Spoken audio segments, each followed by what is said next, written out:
An Ella Wheeler Wilcox Treasury. Miscellaneous poems. A leaf. Somebody said in the crowd last eve that you were married or soon to be. I have not thought of you, I believe, since last we parted. Let me see. 5 long summers have passed since then. Each has been pleasant on its own way, and you are but one of a dozen men who have played the suitor a summer day. But nevertheless, when I heard your name coupled with someone's not my own, there burned in my bosom a sudden flame that carried me back to the day that it flown. I was sitting again by the laughing brook, with you at my feet and the sky above, and my heart was fluttering under your look, the unmistakable look of love.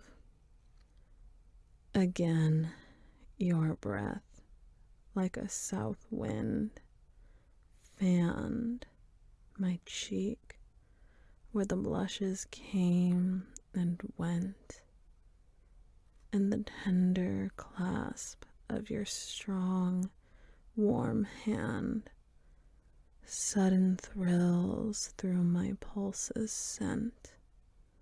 Again, you were mine by love's own right, mine forever by love's decree. So, for a moment, it seemed last night when somebody mentioned your name to me.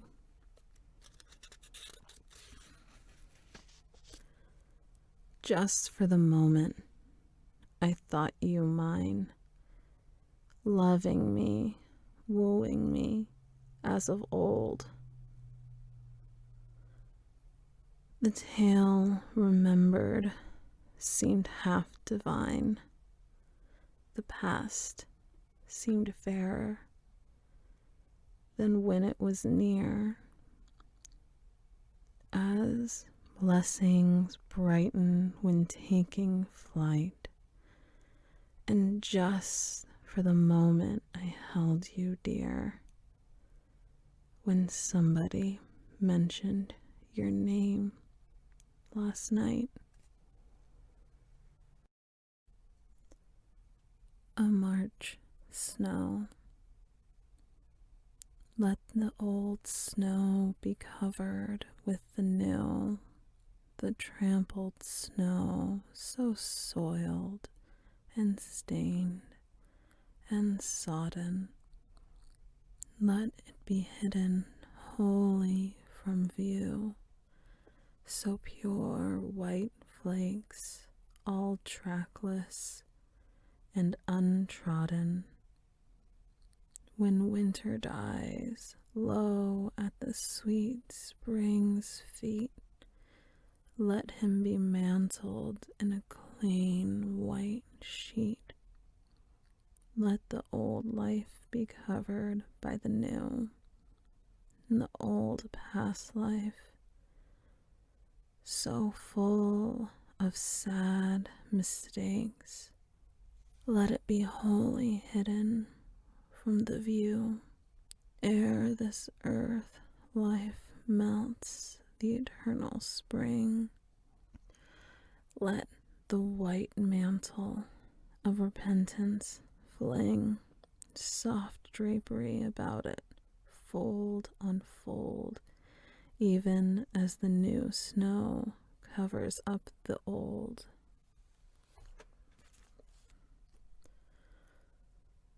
All for me. The world grows green on 1,000 hills. By 1,000 willows the bees are humming, and 1,000,000 birds by 1,000,000 rills sing of the golden season coming. But gazing out in the sun-kissed lay, and hearing a thrush and a bluebird singing, I feel that the summer is all for me, and all for me are the joys it is bringing. All for me the bumblebee drones his song in the perfect weather, and just on purpose to sing to me, thrush and bluebird came north together, just for me in red and white bloom and blossom the fields of clover. And all for me and my delight the wild wind follows and plays the lover. The mighty sun with a scorching kiss, I have read and heard, and do not doubt it, has burned up 1,000 worlds like this, and never stopped to think about it. And yet, I believe he hurries up, just on purpose, to kiss my flowers, to drink the dew from the lily cup, and to help it grow through golden hours.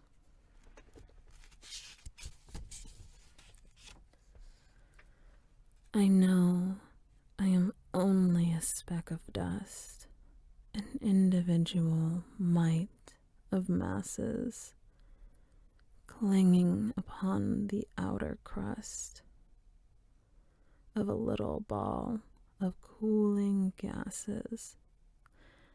And yet, say what you will, and laugh if you please at my lack of reason. For me wholly, and for me still, blooms and blossoms the summer season. Nobody else has ever heard the story the wind to me discloses, and none but I and the hummingbird can read the hearts of the crimson roses. Ah, my summer, my love, my own, the world grows glad in your smiling weather. Yet all for me, and me alone, you and your court come north together.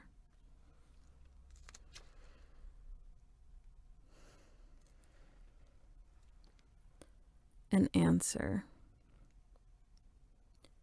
If one should bring a rose that had been fair and very fragrant and surpassing sweet, but for it lost its beauty in the heat of crowded ballrooms or the gaslight's glare, and beg of me to keep it in my hair or in my breast through all the coming hours, casting aside all fresher, brighter flowers, which other hands might offer me to wear, would it not seem presumptuous? Yet you bring the remnant of a heart that long ago burned all its fires to ashes, and you say, keep this and cast all other hearts away. I stooped and blew, and could not raise a glow. Square in your face I throw your offering. Comrades, I and my soul are alone today, all in the shining weather. We were sick of the world, and we put it away, so we could rejoice together.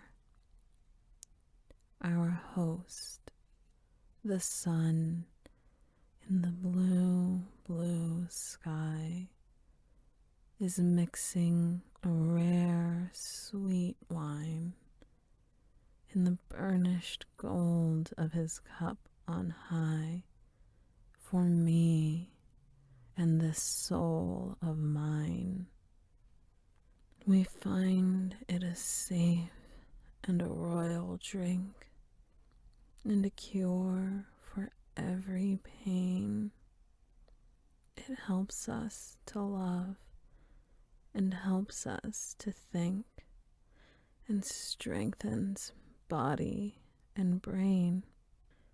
And sitting here with my soul alone, where the yellow sun rays fall, of all the friends I have ever known, I find it the best of all. We rarely meet when the world is near, for the world hath a pleasing art, and brings me so much that is bright and dear, that my soul it keepeth apart. But when I grow weary of mirth and glee, of glitter and glow and splendor, like a tried old friend, it comes to me with a smile that is sad and tender, and we walk together as two friends may, and laugh and drink God's wine. Oh, a royal comrade, any day I find this soul of mine.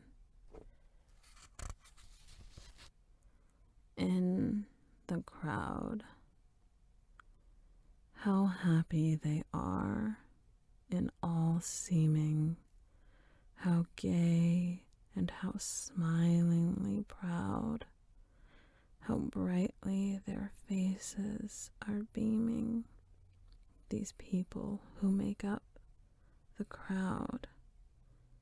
How they bow, how they bend, how they flutter, how they look at each other and smile,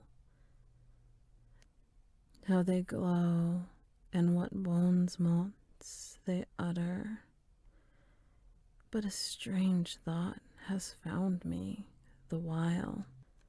It is odd, but I stand here and fancy these people who now play a part, all forced by some strange necromancy to speak and to act from the heart.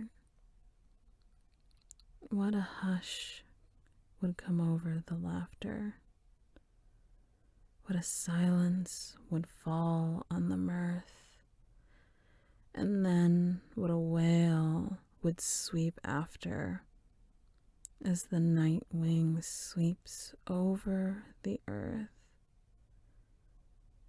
If the secrets held under and hidden in the intricate hearts of the crowd were suddenly called to and bidden to rise up and cry out loud, how strange one would look to another old friends of long standing and years, own brothers would not know each other, robbed new in their sorrows and fears.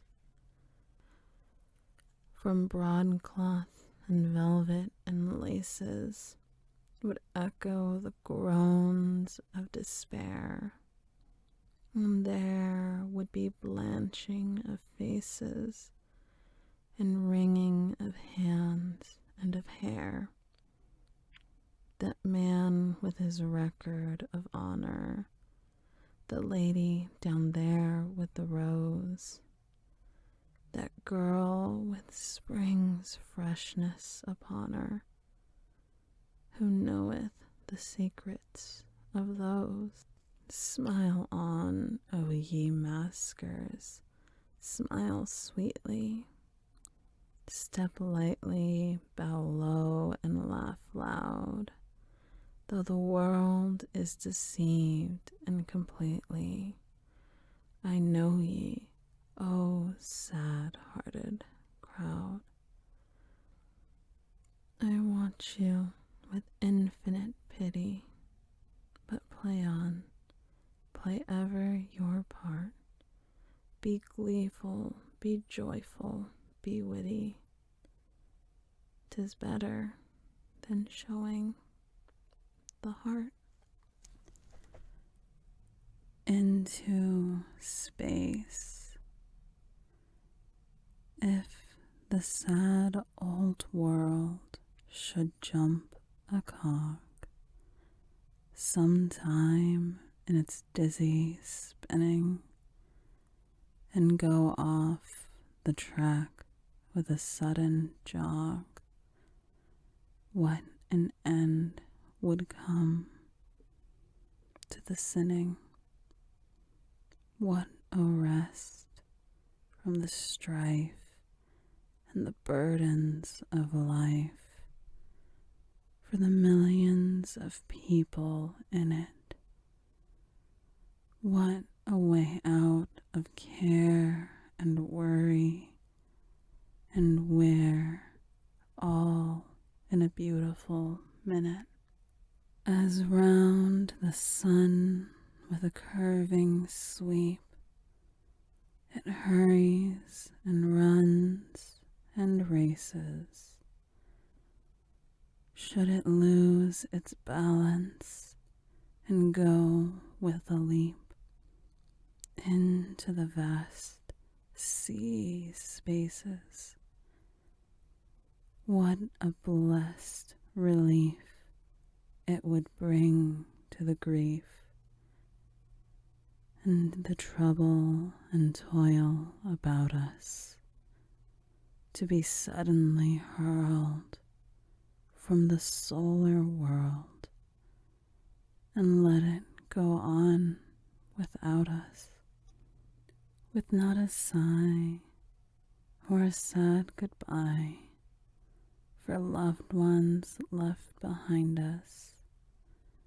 We would go with a lunge and a mighty plunge, where never a grave should find us. What a wild, mad thrill our veins would fill as the great earth, like a feather, should float through the air to God knows where and carry us all together. No dark, damp tomb, and no mourner's gloom, no tolling bell in the steeple, but in one swift breath, a painless death for 1,000,000,000,000,000 people. What greater bliss could we ask than this? To sweep with a bird's free motion through leagues of space to a resting place in a vast vapory ocean, to pass away from this life for a with never a dear tie sundered, in a world on fire for funeral pyre, while the stars looked on and wondered.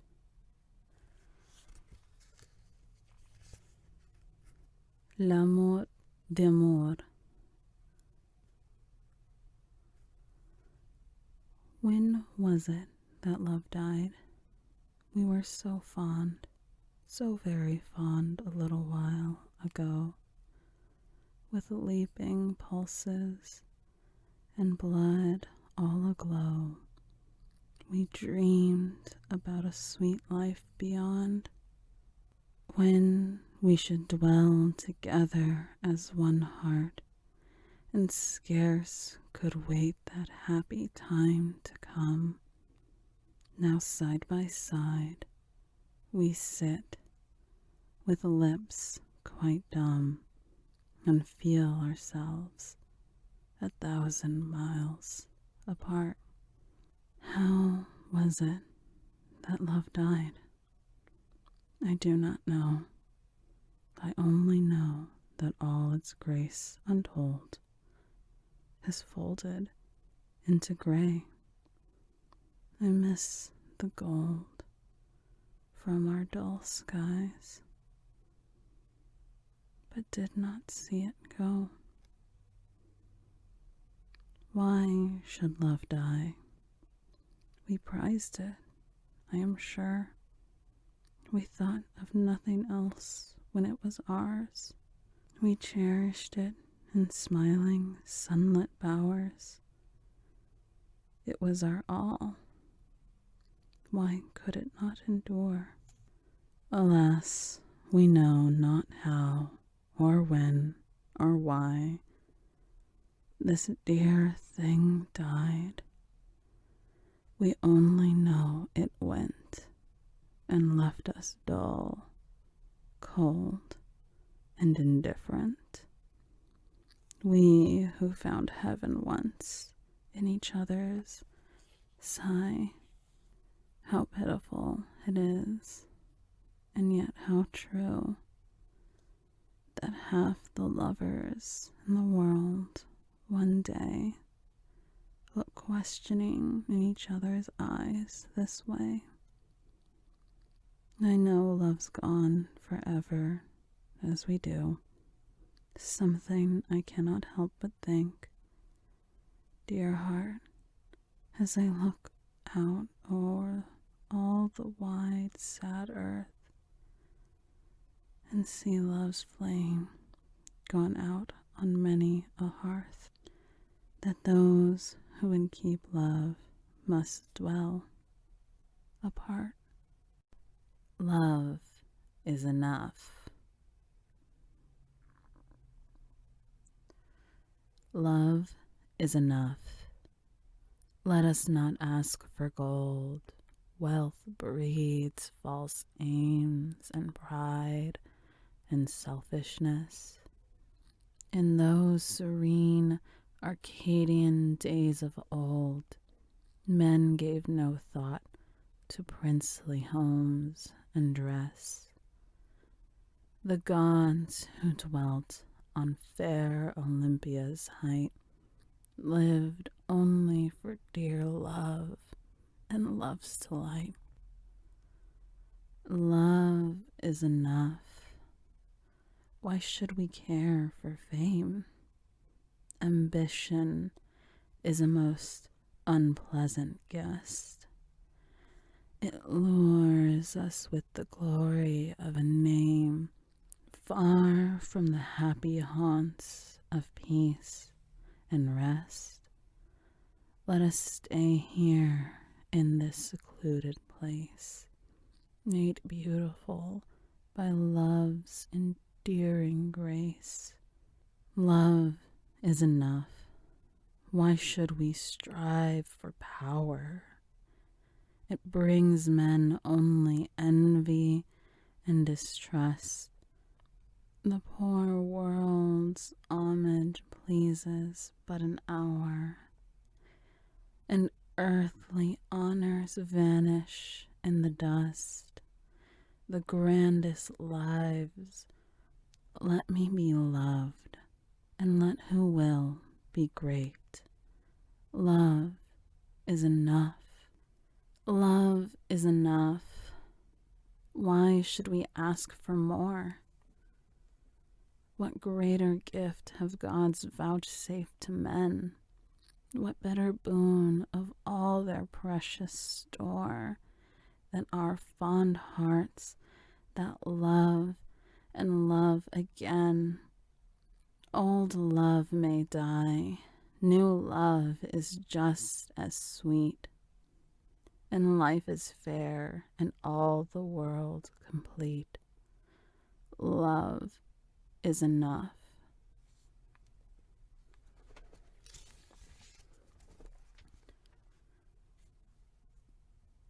Noblesse oblige. I hold it the duty of one who is gifted, and specially dowered in all men's sight, to know no rest till his life is lifted fully up to his great gift's height. He must mold the man into rare completeness, for gems are set only in gold refined. He must fashion his thoughts into perfect sweetness, and cast out folly and pride from his mind. For he who drinks from a god's gold fountain of art or music or rhythmic song must sift from his soul the chaff of malice, and weed from his heart the roots of wrong. Great gifts should be worn like a crown befitting, and not like gems in a beggar's hands. And the toll must be constant and unremitting, which lifts up the king to the crown's demands. Snowed under.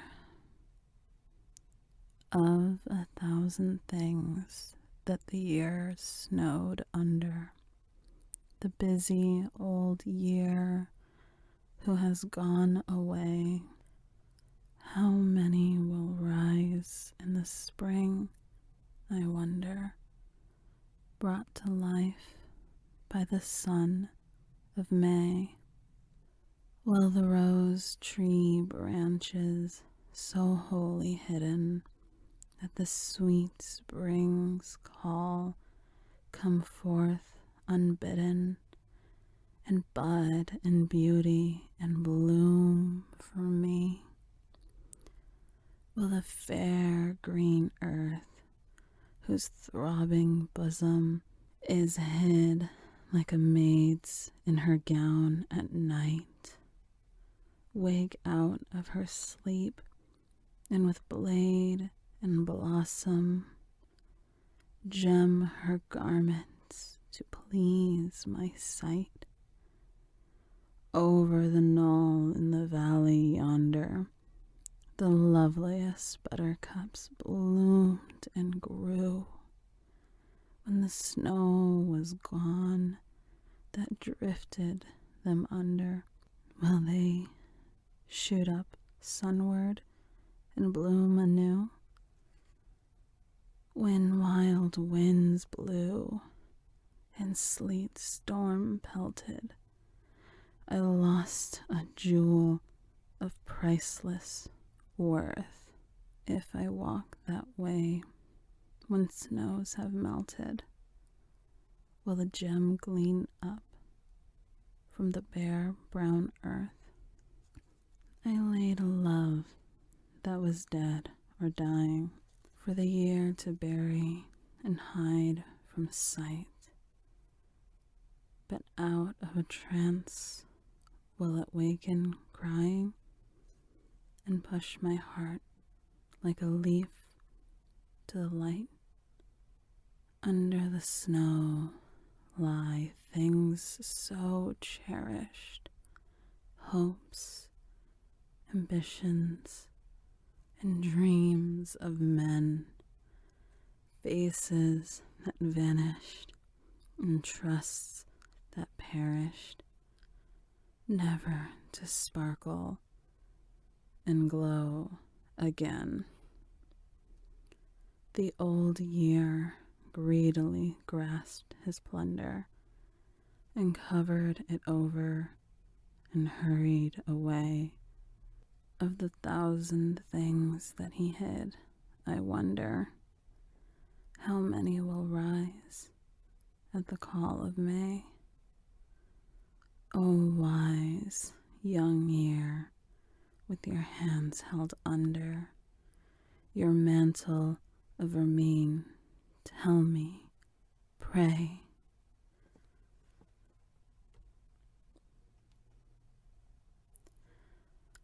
The land of content.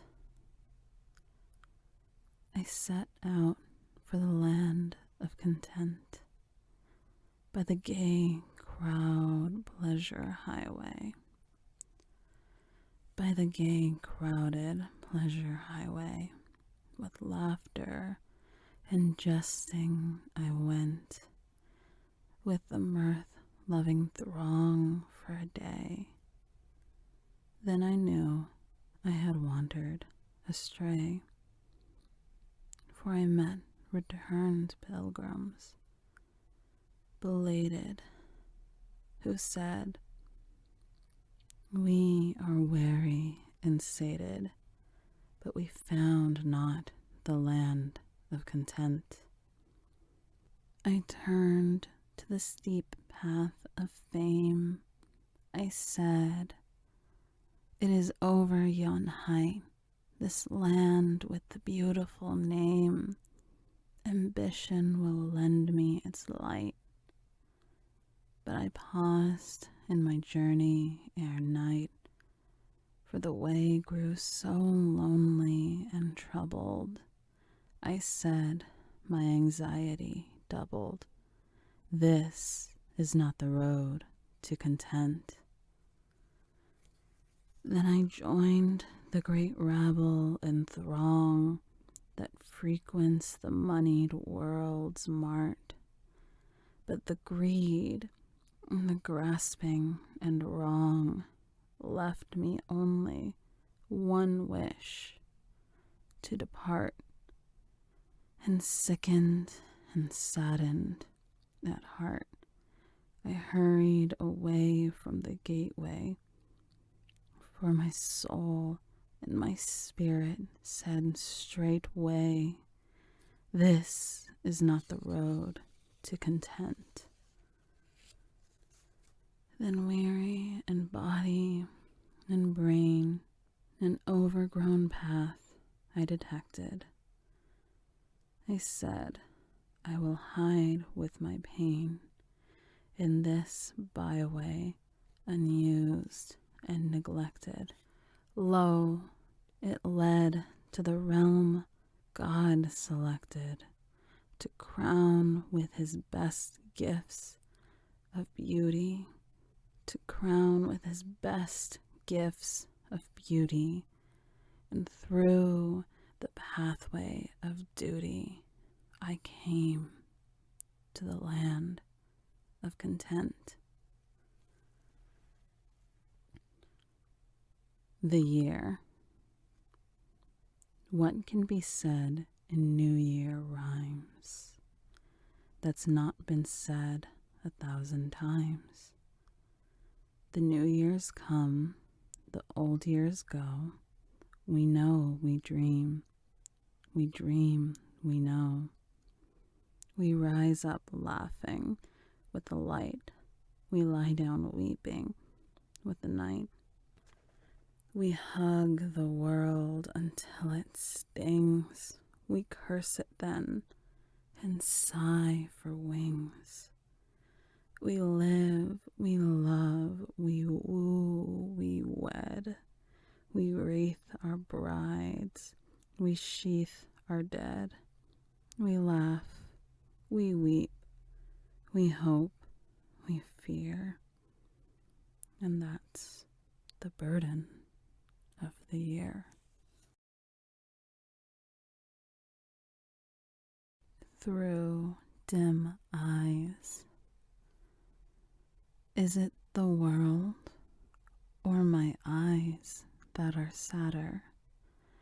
I see not the grace that I used to see in the meadow brook whose song was so glad, or the boughs of the willow trees.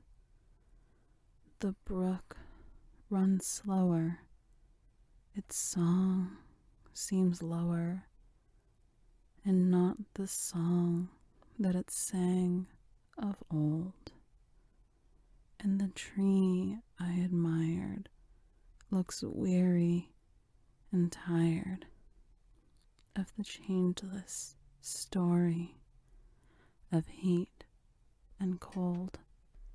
When the sun goes up and the stars go under, in that supreme hour of the breaking day, is it my eyes or the dawn, I wonder, that finds less of the gold and more of the gray?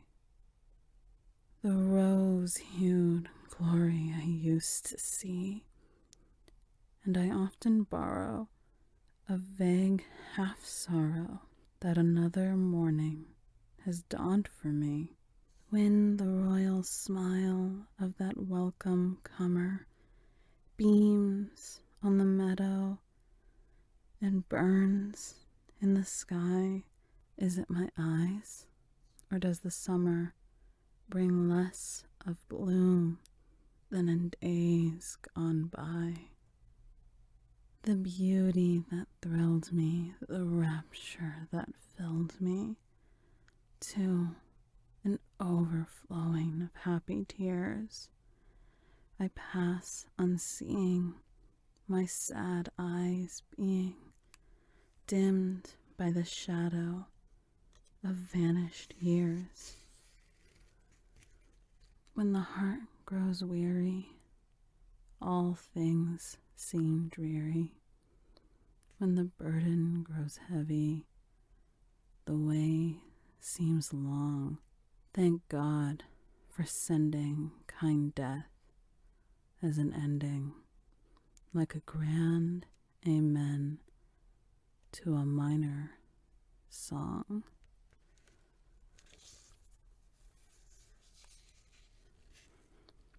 True culture, the highest culture, is to speak no ill. The best reformer is the man whose eyes are quick to see all beauty and all worth, and by his own discreet, well-ordered life alone reproves the erring. When thy gaze turns it on thy own soul, be most severe. But when it falls upon a fellow man, let kindliness control it, and refrain from that belittling censure that springs forth from common lips like weeds from marshy soil.